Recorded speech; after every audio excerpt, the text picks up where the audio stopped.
Muito bom dia, agronegócio. Hoje é quarta-feira, 31 de julho de 2024. São 8 horas 11 minutos. Pelo horário oficial de Brasília, juntos nós vamos encerrar julho para começar agosto, mais um mês terminando nessa quarta-feira. E claro que aqui no Bom Dia Agronegócio você vai recebendo todas as primeiras informações do dia, preços, notícias, entrevistas. Na nossa edição de hoje vamos falar sobre essa soja que finalmente voltou a subir na Bolsa de Chicago, mas é um movimento bastante frágil. Já já nós vamos detalhar essa situação. Vamos falar também sobre os preços do café arábica no mercado brasileiro, que continuam trazendo boas notícias. Vamos falar ainda sobre os novos desdobramentos na Venezuela. As eleições, os protestos estão em andamento e o presidente Lula diz que não há nada de assustador sobre as eleições por lá.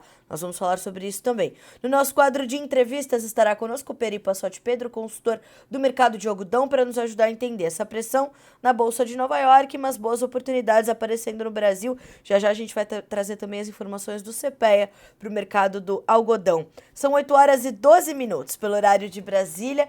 E nós vamos direto checar os preços aqui no Bom Dia Agronegócio, onde você sabe antes e primeiro as informações que direcionam o seu dia e os seus negócios. Bom, Bolsa de Chicago para iniciarmos os nossos trabalhos por aqui. Alta de 0,8% na soja, que vale 10 dólares e 19 cents por bushel, no contrato novembro, que é o mais negociado agora. Perdão, no contrato setembro. No contrato setembro. O novembro é o mais negociado agora, mas os 10 e 19 são para o contrato setembro. Milho, 4 dólares e 4 cents, uma pequena baixa de 0,09%. O trigo também cai 0,2% de queda, são 5 dólares mais 21 cents por bushel. Ainda em Chicago, vamos checar os futuros do farelo e do óleo de soja, esses dois tendo uma semana intensa e muito volátil nos mercados internacionais. O farelo volta a subir também nesse movimento de respiro, 0,9%, 320 dólares e 70 cents por tonelada curta. Para o óleo, são 42 cents mais 10 centavos e uma alta de 0,5% agora. Bolsa de Nova York, vamos para lá também. Café, 2 dólares e 34 mais 93 por libra peso, 1,7% de alta. Para o açúcar, 19 cents mais 9 por libra, 0,2% de baixa. E para o algodão são 68 cents mais 97 por libra peso, 0,8% de queda, baixa para os futuros do algodão negociados na Bolsa de Nova York, portanto. Agora destaque, senhoras e senhores, para o petróleo, que sobe forte nos mercados internacionais, tanto o WTI quanto o Brent. O WTI tem uma alta de 3%, 3,2% para ser mais exata, são 77 dólares e 9 centavos por barril. No Brent, 80 dólares e 28, uma alta de 2,8%. Gás natural, 0,6% de ganho, o ouro, 0,6% de alta também, a prata, 0,9%, o cobre, 1,7% de avanço. Dólar index, nós temos 0,5% de baixa para 103.852 pontos. 103.852 pontos. Hoje me parece ser um dia de um pouquinho mais de apetite ao risco pelos mercados, commodities em alta, dólar em baixa e com uma baixa até considerável, o dólar index perdendo os 104 mil pontos. Vejamos como as divisas vão operar ali no dólar comercial frente à moeda americana. O dólar frente ao real ontem fechou em campo negativo, perdendo 0,2%, cotado a R$ 5,62. Já já, às 9 horas, horário de Brasília, o mercado retoma os seus negócios aqui no Brasil. São 8 horas e 15 antes da gente checar as notícias para fechar a nossa rodada de preços. Farelo em leve alta na Bolsa de Dalian, mercado futuro na China, com as negociações já encerradas. O milho subindo um pouquinho e o óleo de soja um pouquinho mais. Quando a gente traz as informações da China pela Agrinvest Commodities, Eduardo Vanin nos aponta que as bolsas na China hoje estão subindo, ações de consumo, turismo, construção civil, todas em alta. Falam em novos estímulos, mas não voltados a novos projetos de infraestrutura ou injeção de mais liquidez. Falam em algo novo, voltado para o consumo, que é um dos motores centrais da economia chinesa e precisa de fato ser reativado. Até agora, os estímulos sempre vieram na forma ou de corte de juros ou de corte de compulsórios aos bancos e projetos do governo. Houve também a tentativa da criação de um fundo para a compra de ações em Hong Kong e a liberação de 300 bilhões de yuans para compra de imóveis encalhados lá na China. Então, olhar para o consumo vai ser bastante importante, mas claro que essas outras ações governamentais, quando a gente pensa em China, são fundamentais para entendermos o comportamento dos mercados e, claro, o comportamento das importações chinesas. Aliás, foi matéria na Folha de São Paulo essa semana, né? O questionamento de por que Xi Jinping está fazendo estoque de tudo na China nesse momento. Será que está temendo um novo momento de trade war, de guerra comercial com os americanos? A gente vai detalhar mais esse movimento ao longo dos dias. 8 horas e 17 minutos, pelo horário oficial de Brasília. Checamos os preços, vamos checar as manchetes. Hora das nossas notícias da manhã.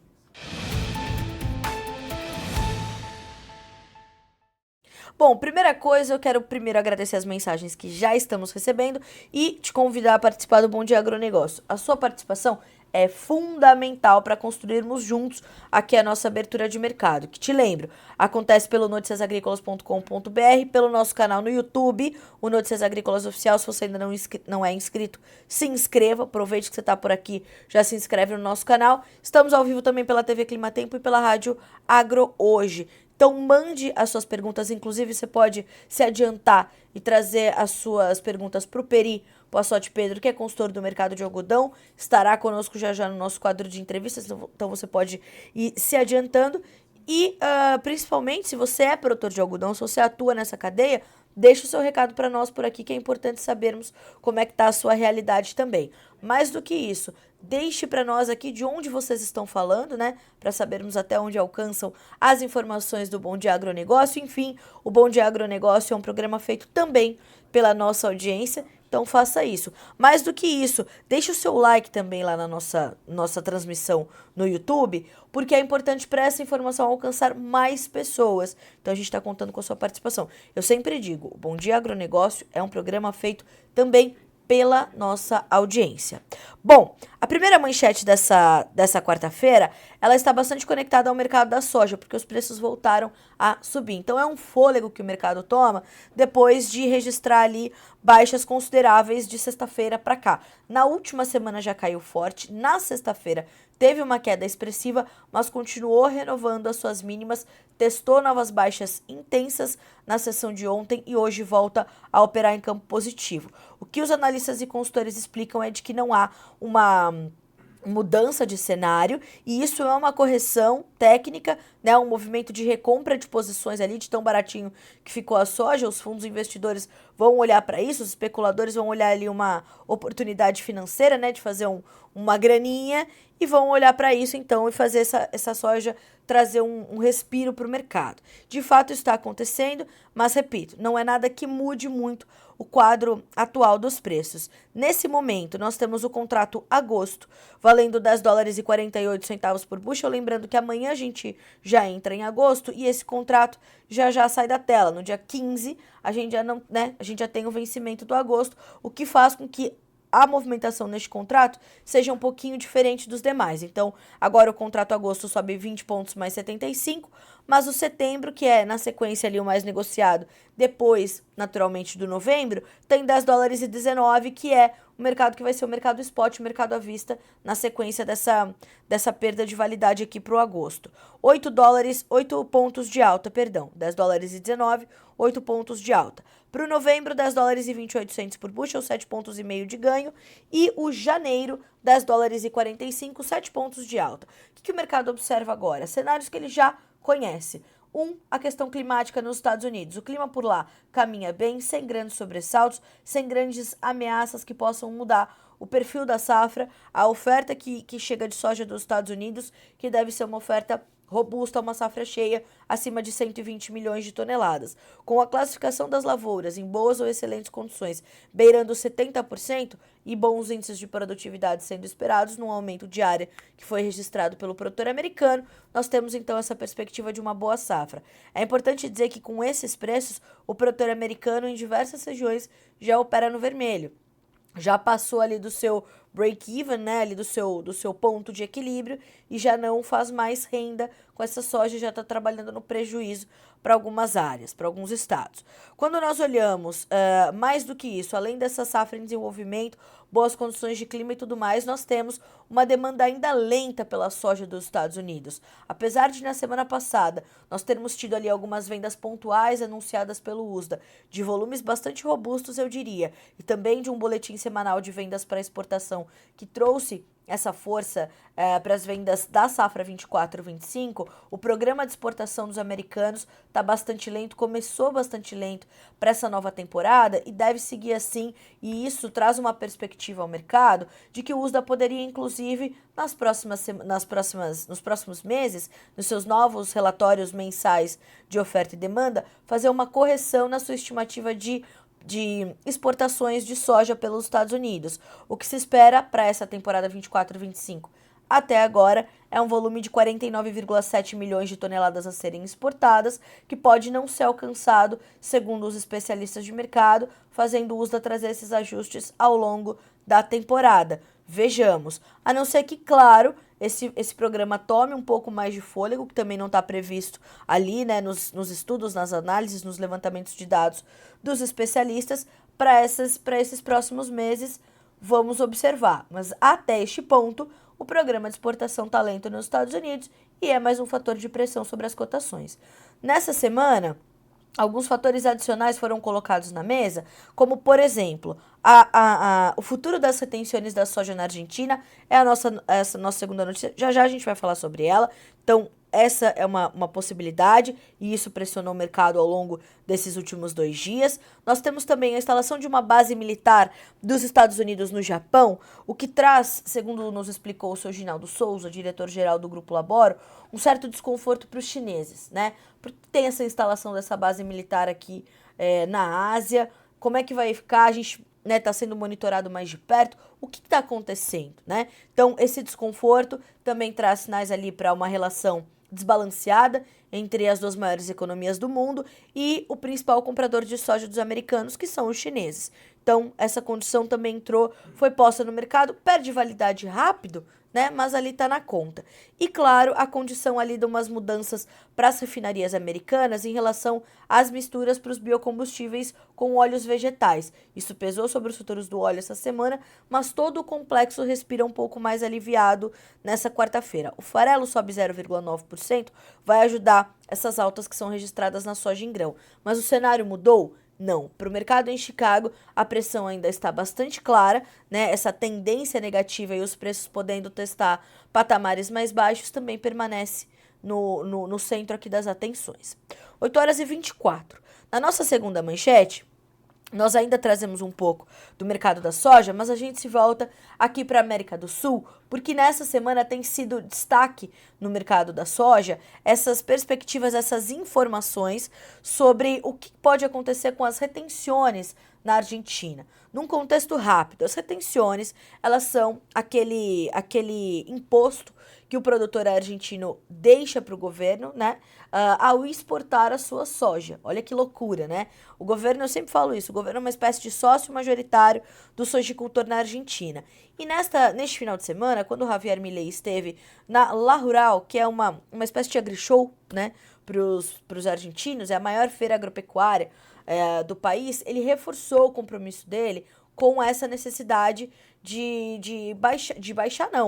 retirar, de acabar com as retenções, promessa de campanha. Eu fui ouvir um analista de mercado argentino, é o diretor da Global Tecnos, que fica lá em 9 de julho, na Argentina, o Sebastián Gavalda, que há muitos anos presta informações de qualidade ou notícias agrícolas, e ele me dizia o seguinte: Carla, com muita sorte mesmo, o governo de Javier Milei vai conseguir tirar essas retenções no ano que vem. Não acredito que aconteça ainda este ano, essa retirada das retenções, né? Por quê? Porque as condições macroeconômicas da Argentina não dão esse respiro, não dão essa possibilidade ao governo. O governo ainda precisa dessa arrecadação, mas já tirou as retenções sobre a carne bovina e sobre a pecuária leiteira e também sobre o leite. Então, as mudanças estão acontecendo.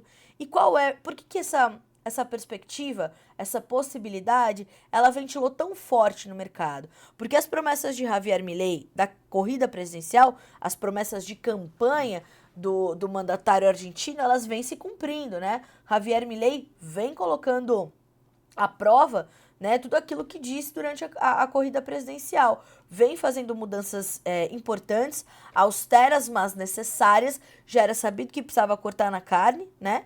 Inclusive o FMI, o Fundo Monetário Internacional, já por 3 vezes elogiou o governo de Javier Milei, que está voltando a colocar a Argentina nos eixos. Um cálculo mostra que nos últimos 22 anos, o produtor argentino pagou em retenções 20 bilhões de dólares em retenções ao governo. 20 bilhões de dólares em retenções ao governo. E é por isso que os líderes rurais na Argentina, né, as lideranças do campo, elas pedem de forma tão intensa e veemente o fim desse imposto, dessa taxação. Olha só, eu até separei aqui um trecho do discurso de Javier Milei sobre a Argentina dos anos 80, a Argentina, na verdade, do final do século XIX, quando ele fala que era um país que tinha um protagonismo muito forte, né? Que era um país que tinha no campo como acontece aqui no Brasil, né? Uma força motriz para a economia fundamental. Então, ele reforça isso, ele leva essa injeção de otimismo ao homem do campo na Argentina, o que é bastante importante de fato, depois do que passou o agronegócio argentino na mão dos governos de Alberto Fernandes, de Cristina Kirchner, de Néstor Kirchner, né? Então, o setor do agronegócio na Argentina precisa deste respiro. E Javier Milei reforça os seus compromissos com ele. Então, há essa situação. O presidente da Sociedade Rural Argentina disse o seguinte: senhor presidente, nós precisamos da certeza de que o senhor irá eliminar as retenções. Queremos ser útil garantir ao governo um voto de confiança, como foi dado pelo governo aos cidadãos durante as eleições de 2023. Esse imposto saqueia os produtores desde o século XIX, é distorsivo, discriminatório e confiscatório. Então, há essa situação. Milei diz o seguinte: viemos para libertar o setor privado e tirar a mão sufocante do Estado de cima dos produtores. Queremos renovar os votos da sociedade com o campo argentino para que o campo esteja no centro do novo contrato social, tal como estava no final do século XIX, quando a Argentina era uma potência mundial. Então, de novo, há a possibilidade muito forte de que isso aconteça.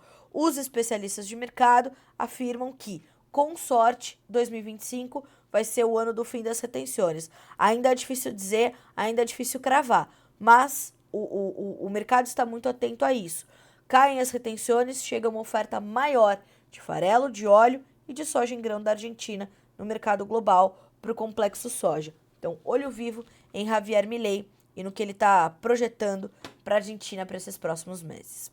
Bom, 8h29. Vamos falar agora sobre o mercado de café, que também está trazendo boas notícias, em especial aqui para o produtor brasileiro. Segundo as informações do CPEA, que foram divulgadas nesta quarta-feira, os preços do café arábica no mercado brasileiro são os mais elevados desde 2022, desde fevereiro de 2022, para ser mais exato.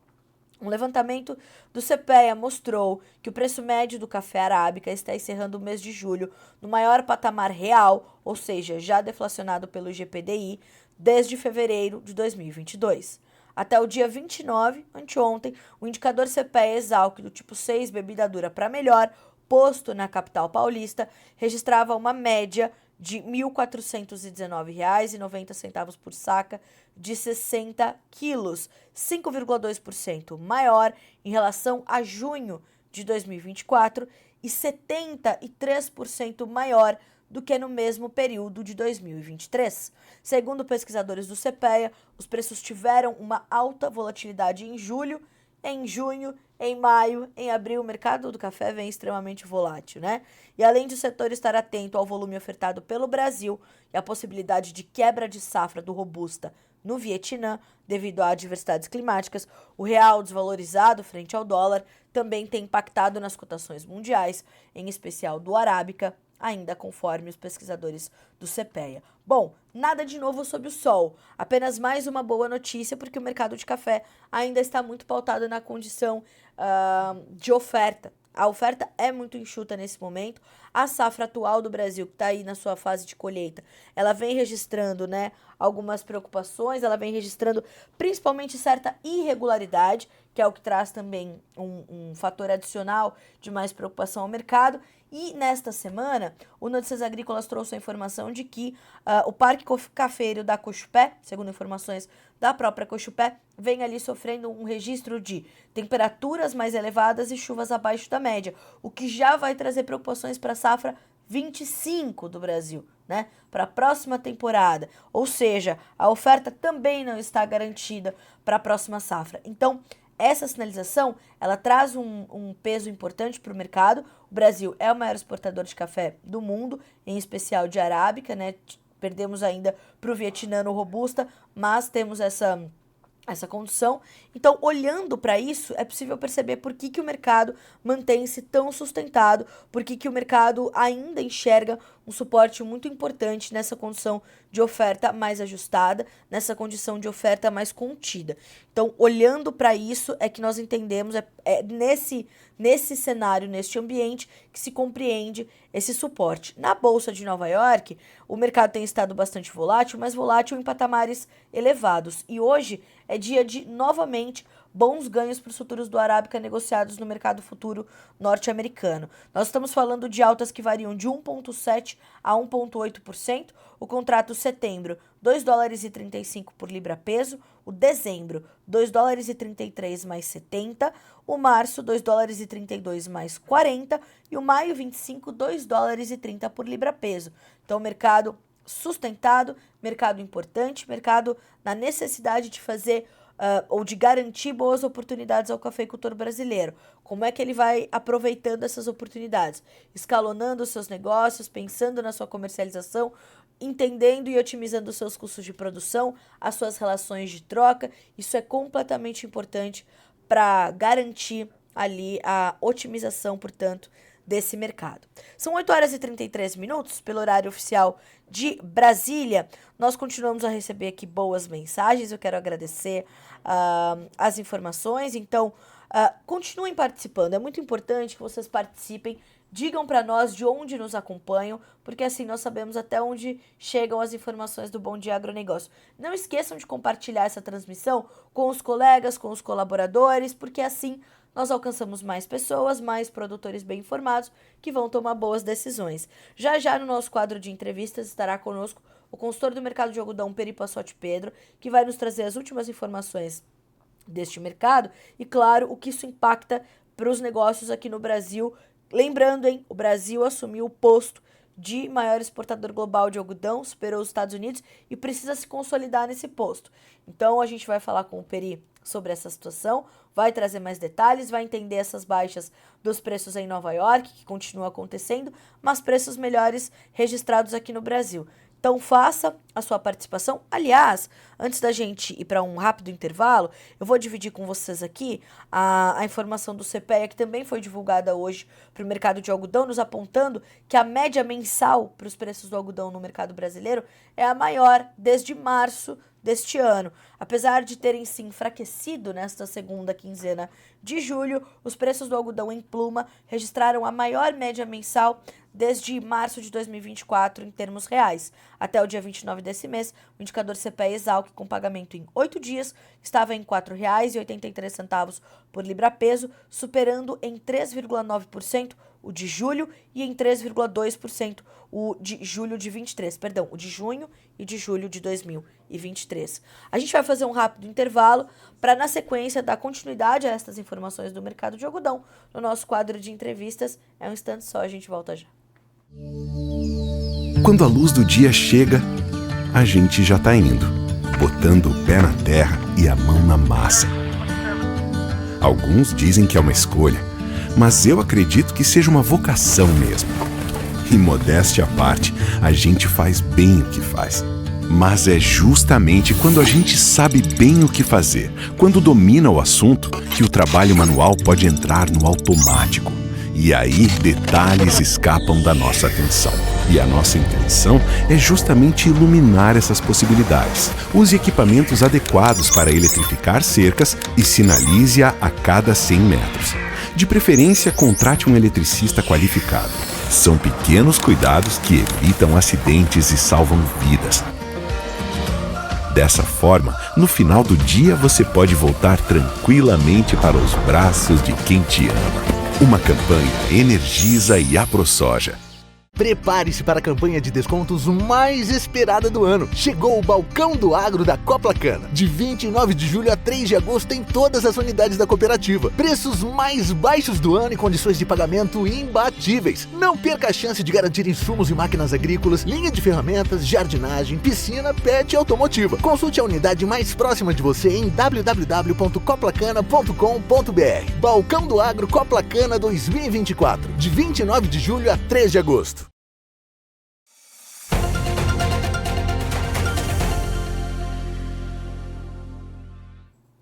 E de volta com a edição desta quarta-feira do Bom Dia Agronegócio, 8 horas 37 minutos, pelo horário oficial de Brasília. Neste momento, os futuros do algodão negociados na Bolsa de Nova York operam em mais uma sessão de baixa. Os preços vieram perdendo patamares importantes e, nesse momento, quase 8,40, são baixas que variam um pouco mais de 0,5%. Para entender um pouco mais essa situação, a gente vai para o nosso quadro de entrevistas aqui no Bom Dia Agronegócio.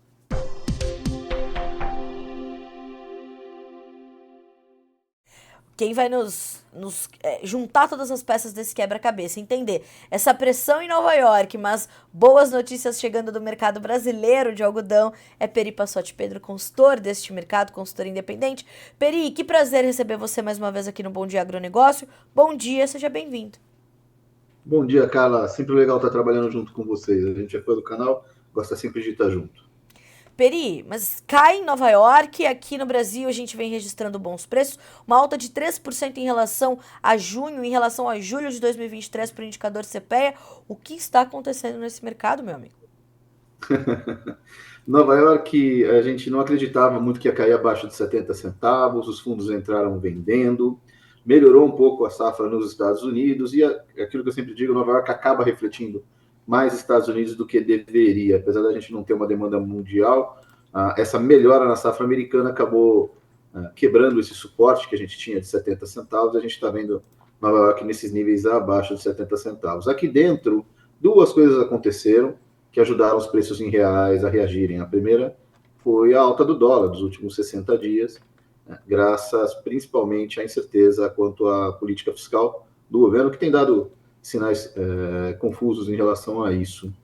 Em segundo lugar, além do dólar ajudar, a gente entra num período agora, Carla, que o mercado interno deveria estar coberto, né? Quando a gente aconselha os nossos clientes de mercado interno, a gente diz, olha, não deixa esse período que vai de junho até agosto, setembro, descoberto, deixa isso comprado, deixa estocado, deixa dentro de casa. Mas isso acontece com poucas empresas. A maioria das empresas realmente tem comprado da mão para a boca. Todo dia, nos últimos meses, né, conforme o mercado ia caindo, todo dia que ela comprava, mais tarde ela comprava melhor. Então, muitas empresas estão descobertas nesse momento, estão tendo que vir para o mercado e o algodão não está disponível, está começando a ser beneficiado agora, apesar de ter uma parte já beneficiada, muito desse algodão beneficiado pronto vai ser canalizado para os compromissos já assumidos de exportação. A gente teve um atraso na safra desse ano, não é um atraso monumental, mas acabou atrasando por causa das chuvas de setembro que atrasaram a soja, que atrasaram o algodão. Então, está tendo um hiato aí, um buraco de fornecimento, está fazendo com que o mercado interno tenha que competir um pouco mais entre si para poder comprar algodão. Então, essas duas coisas juntas, dólar mais alto, mercado interno competindo mais por um algodão, estão contribuindo para esse preço melhor, e os produtores estão tentando aproveitar esse momento. Peri, e como é que você está enxergando essa disputa aqui no nosso mercado interno? Se vem essa notícia, se vem essa informação, quero mais detalhes, depois a gente entende um pouquinho mais de Nova York. Por que isso está acontecendo? É em relação, ou é em função deste pequeno atraso, ou é porque justamente estamos bastante competitivos no mercado internacional, estamos mandando mais algodão para lá e inevitavelmente aqui o comprador vai ter de pagar um pouquinho mais caro para garantir que essa pluma fique aqui no Brasil? A gente mudou muito de patamar desde que eu comecei a trabalhar. O Brasil, ele hoje é um produtor importante, o maior exportador do mundo, dependendo do momento que você olha as estatísticas. Então, é um país que exporta muito. Eu sempre exalto aqui o trabalho da ANEA e da Abrapa, que fizeram nesse sentido, para ganhar esse mercado lá fora, melhorar a reputação do algodão brasileiro. E o algodão do Brasil é um algodão demandado. E, por causa disso, o mercado de uma safra de 3,5 a 3,6 bilhões de toneladas, que vai consumir entre 680 a 700 mil toneladas, a gente está falando de uma safra que vai exportar 2,9 e deixar essas 700 mil aqui dentro. Cara. Então, a nossa indústria nacional, ela, ao contrário de muitos outros países, ela se acostuma a comprar a hora que ela quiser e receber o algodão em 3, 4 dias. E isso é verdade. Se você está no Vietnã e você precisa comprar um algodão que o seu país não produz, você precisa comprar com 45 dias de antecedência. E rezar para não ter algum problema em Singapura e esse algodão deixar de vir. Você tem que trabalhar com 60 dias de estoque no Brasil. As indústrias, por sorte, passam a mão no telefone e tem um algodão na porta da sua fábrica em 4 dias, dependendo do que ela fizer. Por causa dessa tranquilidade, ela acaba muitas vezes não programando suas compras, deixando a sua compra para o último minuto, esperando para fazer quando ela quiser. E nesse momento não está tão fácil achar um algodão de boa qualidade, o algodão da qualidade que ela quer, da origem que ela quer, na hora que ela quer. Então é essa competição entre elas que está fazendo com que os preços em reais aqui acabem por reagir. Mas isso tem data e hora para acabar, cara. Aí por agosto para setembro, mais ou menos, a gente já deve ter uma quantidade muito maior de algodão beneficiado, e aí os produtores vão poder começar a escolher se eles cumprem os contratos que eles já fizeram de exportação, de mercado externo, ou se eles vendem aquele algodão que está pronto no mercado interno. E aí tudo volta ao normal, as indústrias passam a pagar só um pouquinho a mais do que a exportação está pagando para poder deslocar esse volume para elas. Mas nesse hiato, nesse momento agora, entre fim de junho e começo, meio de agosto, é comum que aconteça isso. As indústrias mais experientes, que têm um corpo comprador, uma consultoria mais profissional, elas se cobrem disso e não deixam, não esperam até agora para comprar, não. Mas a maioria das indústrias realmente não faz isso e acaba competindo pelo algodão. E aí, é a principal razão para o que está acontecendo agora, cara. Mas, Peri, apesar de estar muito concentrado, portanto, com questões internas e ser quase que normal, feche aspas, acontece num momento importante para equilibrar essas baixas que são registradas na Bolsa de Nova York e essa perda, inclusive, importante do patamar dos 70 centavos de dólar por libra-peso, né? É bom para o produtor, mas são poucos os que estão conseguindo aproveitar isso. São poucos os que têm algodão pronto e desimpedido e que não esteja comprometido com a exportação. Da safra que está entrando agora, cara, para você ter uma ideia, nós já temos mais de 62% comercializado, dependendo do que você olhar aí de produtividade. Então, isso é comum também. O produtor de algodão ele costuma vender a sua safra com antecedência e ainda tem muito pouco beneficiado na mão dele. Daqui a pouquinho vai ter mais, daqui uns 30 dias, 40 dias tem mais algodão na mão dele, aí ele pode começar a escolher. Nesse momento, são poucos os produtores que têm esse algodão livre, desimpedido, lá só esperando uma oferta de compra boa para vender. Cara, a maioria não vai surfar essa onda, não. Mas os que têm, provavelmente vão aproveitar esse momento e vender o seu algodão melhor do que Nova York está permitindo. Ô Peri, eu vou fazer o seguinte, enquanto a gente continua a nossa conversa, eu vou abrir aqui uma enquete, já abri aqui no nosso chat do YouTube, para perguntar se o produtor que está nos acompanhando, se tiver produtores aqui de algodão, né, eles têm ainda algodão disponível para vender. Vamos saber se a gente tem uma resposta, e aí a gente vai caminhando aqui com a nossa conversa, vejamos se nós temos então que resultado a gente vai ter da nossa audiência. Agora, Peri, eles têm, então, poucos conseguem aproveitar essa situação. Agora, como é que a gente observa esse movimento? Você trouxe no começo da sua fala, né? Não se esperava se perdesse 70 cents. tem informação nova ou é aquele cenário que vem se arrastando desde a pandemia, que ainda tem sido bastante prejudicial para os preços do algodão no mercado internacional? Ainda é o cenário de demanda baixa, é um cenário macro que acaba atingindo o algodão mais do que alimentos, né? Como a gente já falou aqui tantas vezes. A grande diferença agora é que os fundos decidiram apostar. Então, a gente teve há uns 4 meses um movimento contrário, conforme o algodão americano foi plantado e ele vinha de 2 safras muito ruins, os fundos apostaram em mais uma safra ruim e entraram comprados na bolsa, e a gente viu esse algodão chegar perto de 90 centavos, e a gente dizia, não devia estar aí, pode comprar, porque pode vender, porque é um momento bom. O que acontece agora, nesse momento, é o efeito contrário. Então, nós não vemos muita gente vendendo ou fixando esse algodão abaixo, vendedores, obviamente, abaixo de 70 centavos. A gente está em contato constante com os Estados Unidos, então lá realmente, da mão do produtor para trading, nada acontecia abaixo de 75 centavos. Então a gente acreditava que, pelo fato dos produtores não quererem vender, isso realmente fosse ser um suporte. O que acontece é que os fundos, conforme viram os tornados, os mini tornados, serem mais benéficos do que prejudiciais, né? Então tem anos que esses mini tornados, que acontecem sempre, são horrorosos para o algodão. E tem anos como esse ano que eles acabam trazendo chuva só, em vez de derrubar capulho e fazer mal para a produtividade.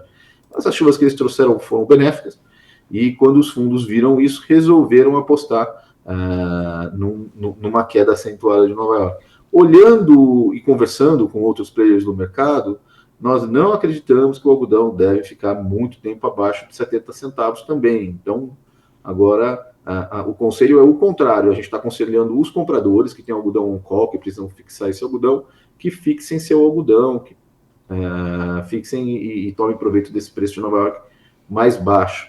O produtor deve ficar ali esperando Nova York, o produtor que quer exportar, né? Esperando Nova York voltar para fixar, para fazer seus negócios.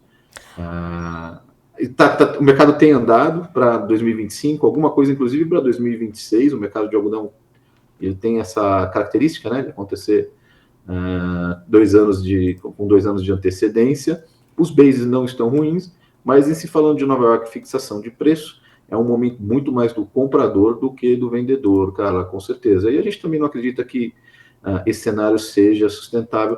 A gente acredita em preços voltando acima do patamar de 70 centavos em breve, o que também não é bom. 70 centavos não é bom para ninguém, não é remunerador, não é espetacular, ninguém vai soltar fogos. A gente sabe se Nova York acima de 85 para estar num preço sustentável. Mas essa tragédia abaixo de 70 centavos, a gente espera que não dure muito também. Isso não deve ser sustentável. E isso, essa possibilidade de recuperação desse patamar, ela está atrelada ao quê, Peri? Ou é um movimento necessário e técnico de ajuste e de correção do mercado? Acima de 70 centavos, a gente acha que deve acontecer assim que os fundos perceberem que o mercado não cai mais e devem sair disso aí. A gente não acredita que isso vai durar muito, não. Agora, a pergunta é o que vai me levar de 70 centavos para 85, né? Que é o que o produtor quer. A gente tem 2 coisas que podem acontecer, que uma delas, a cada dia que passa, está menos provável, que é um problema na safra dos Estados Unidos, ainda pode acontecer, aconteceu em anos passados, mas nesse momento não há nada que indique, nem as projeções de clima, nem os relatórios que a gente está recebendo de lá. Então, essa primeira perna de uma subida repentina, que seria um problema na safra dos Estados Unidos, está cada vez mais remoto. Pode acontecer em qualquer outro lugar do mundo, mas no hemisfério norte, a partir de agosto para setembro, as safras já passam a se consolidar. Tem tempo para dar alguma coisa errada, mas menos tempo a cada dia. Outra coisa que pode acontecer é uma entrada da China no mercado. Foi o que ela fez no ano passado, mais ou menos nessa época, agosto, setembro.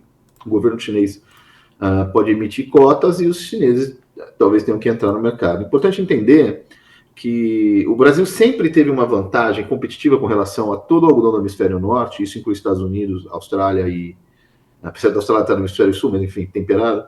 Mas a Austrália também surfou isso, que nós colhemos agora. Então, Austrália e Brasil colhem agora, enquanto Estados Unidos, China e Índia vão colher vão ter algodão pronto para ser embarcado em outubro, novembro, dezembro, de verdade. Então, entre agora, agosto e dezembro, a Austrália e Brasil meio que surfam sozinho. A Austrália está num preço muito maior que o do Brasil, não está competitivo, então o Brasil consegue entrar nesse mercado e surfar essa onda daqui até dezembro, quando entra o algodão americano, cara. Mas, por enquanto, o que está pesando muito é a falta de demanda. Se a China entrar comprando, ela vai ter que comprar do Brasil.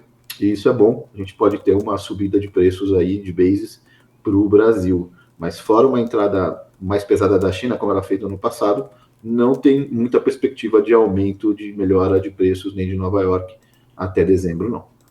E Peri, o que nós temos visto na soja, por exemplo, com os atuais preços praticados na Bolsa de Chicago, é um produtor nos Estados Unidos operando no vermelho. Tem algumas áreas ali onde as contas não fecham, o produtor já está, né, não consegue nem cobrir os seus custos. Essa queda intensa para as cotações do algodão em Nova York promove uma situação semelhante ao produtor, né, ao cotonicultor norte-americano. Ele também está difícil ali de fechar as contas dele para entender também como avançar com a sua comercialização? Essa é uma boa pergunta. Nas contas que nós fazemos, e o que a gente pergunta lá fora, o custo de produção desse produtor do Texas, dependendo da produtividade dele, que faz uma diferença brutal, né? Ele vai ficar aí entre 68 e 72 centavos. Então, ele ainda não está no vermelho, mas ele está próximo, cara, de trabalhar no vermelho, principalmente se ele tiver um ano ruim. Não é o que está parecendo, parece que ele vai ter um ano bom, mas ninguém quer trabalhar para trocar figurinha. Não. Então, respondendo a sua pergunta, nos Estados Unidos não está lá, mas está muito próximo disso. Se a gente continuar tendo quedas significativas, a gente vai entrar nessa situação, e aí vale aquela máxima: remédio para preço ruim é preço ruim, né? Então, de um ano para o outro, você acaba tendo uma correção diária, os produtores abandonam, vão plantar outra coisa, diminui a produção, e aí sim você tem uma reação de preço sustentada, fundamentada, por oferta e demanda. Mas isso é um ciclo que demora 12 meses, a gente não quer isso, a gente quer que a demanda volte, que o macro mude, existem sinais que ele pode mudar até o fim do ano, e que a demanda volte. Porque tem isso de bom também, viu, Carla? Da mesma maneira que o algodão ele é mais sentido, né? Ele é mais afetado quando você tem uma queda na demanda, ele também é mais beneficiado quando você tem um aumento na demanda, tá? Então, o algodão ele acaba voltando melhor quando você tem uma situação melhor macroeconômica. Vamos torcer para que isso aconteça esse ano ainda, no mais tardar começo do ano que vem. Peri, era essa análise que eu queria de ti também. Quando você traz essa condição, né? A China pode ter que comprar um pouco mais, vai olhar para o algodão do Brasil, né? Nós temos uma competitividade boa, o algodão americano já entra no mercado, muda um pouco a dinâmica, mas como é que a China está se comportando nessas compras e em que ambiente econômico, né? Nós hoje vemos as bolsas asiáticas subindo, alguma conversa de novo lá sobre estímulos, dessa vez estímulos que poderiam impactar o consumo de alguma forma mais positiva. Em que momento nós vemos essa demanda chinesa por algodão acontecendo? Em que momento econômico para a segunda maior economia do mundo? Exato, isso é super importante, porque eles são a segunda maior, mas eles são o maior consumidor do mundo, de lá que sai exportações para todo lugar, né? De tudo, né, Peri? De tudo, cara. De tudo, é uma coisa impressionante. De tudo. De tudo. Mas é que eu acho que no algodão acaba sendo. Eles têm perdido. Pouca gente fala, Carla, mas a verdade é que o custo de produção na China, tanto o de energia elétrica quanto de mão de obra, ele tem aumentado bastante nos últimos 10, 15 anos, não é o que era anteriormente, e muito da massa chinesa tem migrado para países mais baratos, como o Vietnã, mas continua sendo. Eu tinha um chefe que dizia que era o gorila de 500 quilos. Ele falou: você não pode ignorar o gorila de 500 quilos na sala. Uma hora ele vai bater.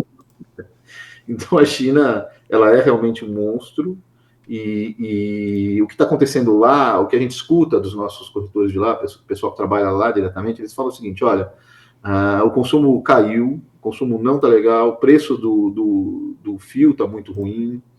A gente está sentindo menos porque a China além dela comprar muito algodão e fazer fio, ela também importa muito fio do Vietnã. Essa é a primeira coisa que eles cortam. Então, primeiro eles cortaram o consumo, cortando a compra de fios do Vietnã, que eu tinha falado para você que estava mais competitivo que eles. Então, eles têm cortado e, em algum momento, isso vai acabar vindo para o algodão. No ano passado, muitos traders da China, internos e internacionais, eles mandaram algodão para a China sem estar vendido e estocaram, a gente chama de estoques consignados. Então, eles deixaram esses estoques lá na China. Então, ainda tem um volume grande de algodão do mundo todo parado no porto da China, vamos colocar assim, armazéns ali na costa, que podem ser consumidos pela China. A gente tem uma situação de um consumo menor, de um preço pior para quem compra algodão e faz fio. Eles têm bastante algodão, é uma combinação de ter bastante algodão sobrando lá para eles comprarem quando quiserem, e aí vamos discutir o preço, né? E com um consumo menor lá também. Mas a China ela tem uma dinâmica muito interessante, Carla. Você sendo uma fábrica na China, você não pode comprar quando você quiser o seu algodão, você tem que receber uma autorização do governo chinês para comprar esse algodão, que é a cota. E essa autorização, ela vem com um certo número. Então, você esse ano recebeu uma autorização para comprar 10 mil toneladas de algodão, né, importado. Então, tá bom, você tem essa autorização. Se você não usar, no ano que vem ela vem menor para você. Se você só usar 7 mil toneladas, ele fala, olha, você só está importando 7, eu estou te dando o direito de importar 10, então eu vou te dar só 7 e vou dar esses 3 para outro. E você tem dificuldade de conseguir reaver isso. Então, é uma dinâmica muito diferente que quase que obriga aquele comprador a comprar, mesmo que ele não esteja precisando, mesmo que o estoque esteja alto, ele não tem liberdade oficial de estar revendendo essas 3 mil toneladas para quem precise no lugar dele. Então, essas cotas acontecem, essa demanda deve vir, e a China deve sim entrar comprando. Ela compra tradicionalmente antes de agosto, setembro, porque o algodão tem que chegar lá antes de dezembro, essa é uma condição da cota. E nesse momento, hoje, eles vão ter que comprar algodão colhido à máquina de Brasil e Austrália. A Austrália já vendeu mais da metade do que eles tinham, o Brasil vendeu 60%. Então, eles vindo aqui, chegando nesse momento, bastante do algodão brasileiro comprometido, bastante da capacidade de exportação do Brasil comprometida. Ela tem isso também, às vezes o algodão não está vendido, mas você não consegue exportar. Sim. Entendeu? Então, isso sim, China vindo, e se vier forte para o mercado, pode melhorar a vaca, pode melhorar os preços de exportação do Brasil. Fora isso, e um problema de safra lá fora, e como eu disse para você, essa janela de problema de safra está se fechando, dificilmente a gente vai ver uma reação importante de preço ainda esse ano. Bom, Peri, dessa forma, eu vou pedir até para a gente fechar a enquete aqui, para você comentar um pouquinho desse resultado, para na sequência nós entendermos então que momento é esse para o produtor brasileiro e portanto, qual é a orientação que a gente tem que trazer para o produtor brasileiro nesse momento, Peri, que ainda está ali trazendo essa situação. Peri, da nossa audiência respondeu que 70%, né, já não tem mais algodão disponível para vender, né? Então, o que isso quer dizer, Peri? Realmente, aquilo que eu tinha dito, apesar desses preços estar aumentando, são poucos os produtores que vão conseguir se beneficiar, porque desses 30% que sobraram, a gente vai ter que entender qual é a qualidade, o que a fábrica vai querer fazer com ele, se ele consegue ser exportado, se ele consegue ser consumido, qual é a fábrica que está comprando no Brasil, quem que é a fiação, se ela quer consumir aquela qualidade que o produtor tem, né? Então, essa é a grande dificuldade. O produtor, o que a gente tem dito já há 2 anos, e a razão é porque faz 2 anos que está assim, a gente saiu um pouco da pandemia, em 2021, com um pouco de ufanismo, isso foi no mundo todo, para muitas fiações, 21 foi o melhor ano da história, mas de 22 para 23 a gente passa a ter uma recessão mundial. Essa recessão ela é diferente, não é uma recessão que vem via meu salário está menor, mas ela vem via inflação. Meu salário compra menos, e comprando menos, sobra menos dinheiro para têxtil. Isso continua, essa inflação não diminuiu, não confundir inflação era 5%, agora é 4%, com a inflação, com o preço caiu, não caiu. A inflação continua, ela só desacelerou, isso no mundo inteiro. Isso posto, a gente continua enfrentando uma demanda bastante baixa no mundo todo. O produtor de algodão do Brasil é o mais competitivo do mundo, da porteira para dentro, e ele deve continuar fazendo o que está fazendo, continua sendo defensivo, busca derivativos.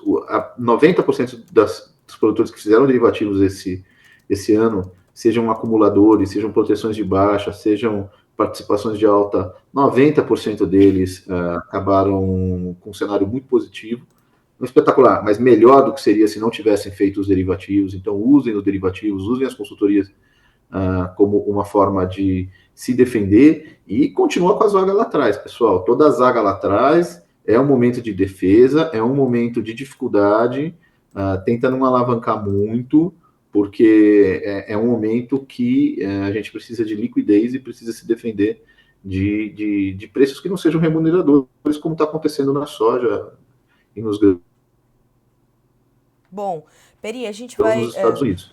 Se Perdão. segurem, aguardem mais um pouco, isso vai passar, a gente já viu isso antes. Peri, sempre muito bom ouvir as suas análises muito completas, muito amplas, né? Amarrando todas as pontas que o produtor precisa saber. Obrigada mais uma vez pela companhia aqui no Bom Dia Agronegócio. Se você está em casa, sempre muito bem-vindo. Volte mais vezes, meu amigo. Ótima semana para você. Obrigado, cara. Sempre um prazer trabalhando com vocês. A hora que vocês quiserem, chama, a gente vai vir aqui com o maior prazer. Super dia para vocês. Obrigada, para você também, Peri. Até a próxima. Bom, 9h02 pelo horário oficial de Brasília. Vamos continuar na nossa, no nosso giro de notícias, né? Nas nossas notícias da manhã, porque nós continuamos a entender o que está havendo na Venezuela depois das eleições do último domingo, que, pelo Conselho Nacional Eleitoral, órgão alinhado ao governo Maduro, proclamou, né, o resultado da eleição, dando a vitória a Nicolás Maduro. Uma série de órgãos internacionais afirmam não reconhecer esse resultado e afirmam que houve fraude, houve uma série de inconsistências no pleito. O presidente Lula, mais uma vez, se manifestou em relação a isso e finalmente comentou, né,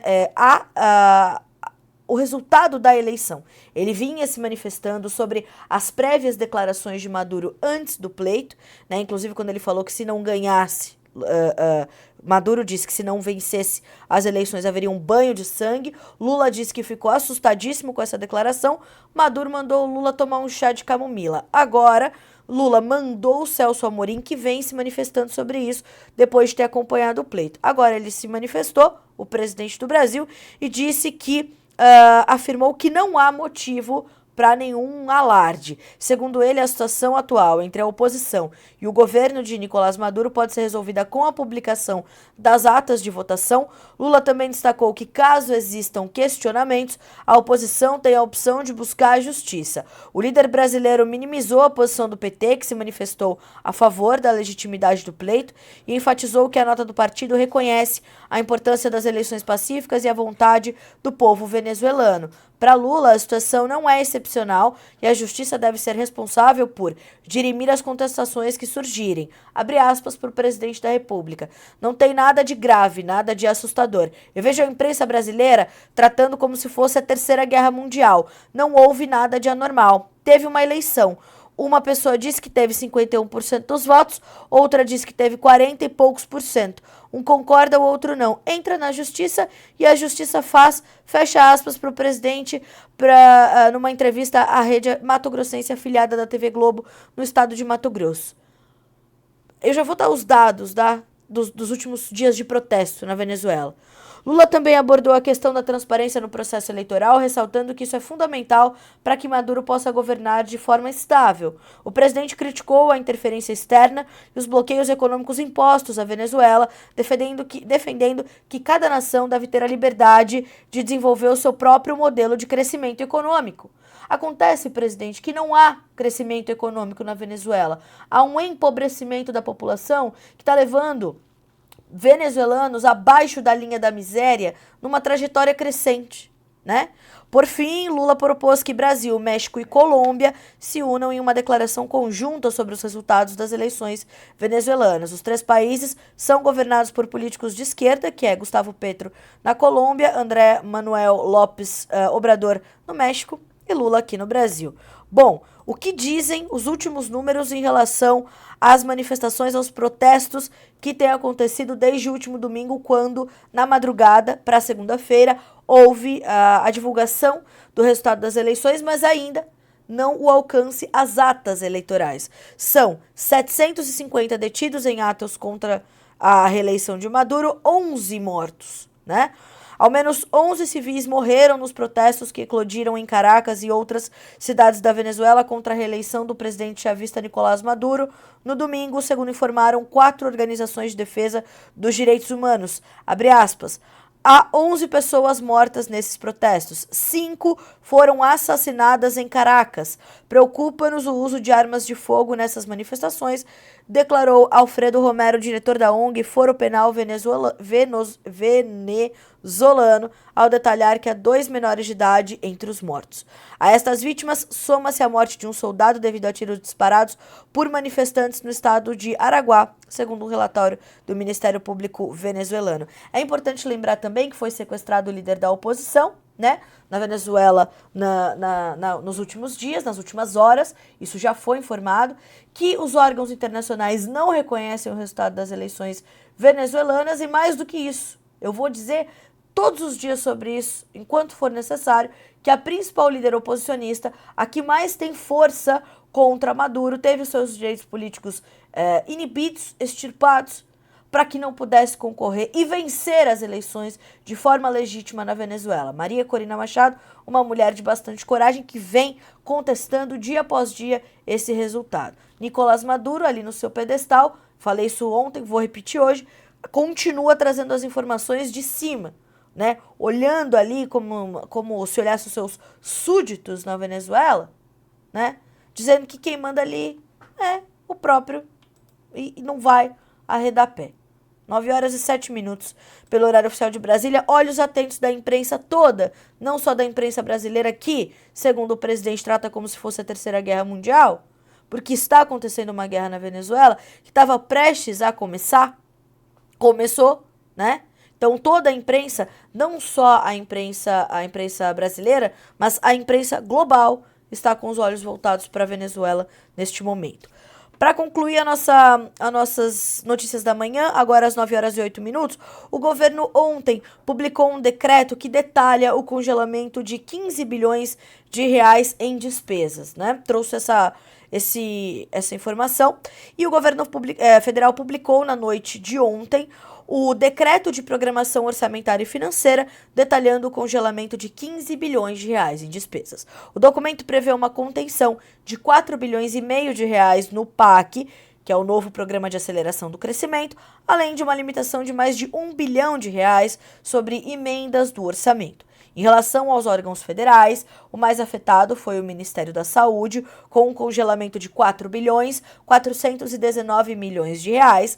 Na sequência, vem os ministérios das cidades, dos transportes, da educação, do desenvolvimento e assistência social, família e combate à fome. Mais informações dão conta de que, em um comunicado, o Ministério do Planejamento afirmou que a distribuição desse congelamento teve, abre aspas, como diretrizes a preservação das regras de aplicação de recursos na saúde e na educação, garantindo os mínimos constitucionais, a continuidade das políticas públicas de atendimento à população e o compromisso do governo federal com a meta de resultado fiscal estabelecida para o ano de 2024. A partir deste momento, ministérios e órgãos terão até o dia 6 de agosto para adotar medidas de ajustes e realizar o procedimento de indicação das programações e ações a serem bloqueadas. Na divisão por tempo de despesa, o congelamento ficou concentrado principalmente nas discricionárias do Poder Executivo, ou seja, recursos indicados pelos próprios órgãos. Essa categoria teve um gasto contido de 9,3 bilhões de reais. O congelamento, que é a soma do contingenciamento e o bloqueio de gastos, foi anunciado pelo ministro da Fazenda, Fernando Haddad, em meados de julho. O objetivo da medida é cumprir tanto a meta de resultado primário do governo federal, quanto o limite de gastos implantado pelo arcabouço fiscal. Lembrando também que o prazo era ontem para a divulgação da medida provisória com medidas específicas para atender o agronegócio do Rio Grande do Sul.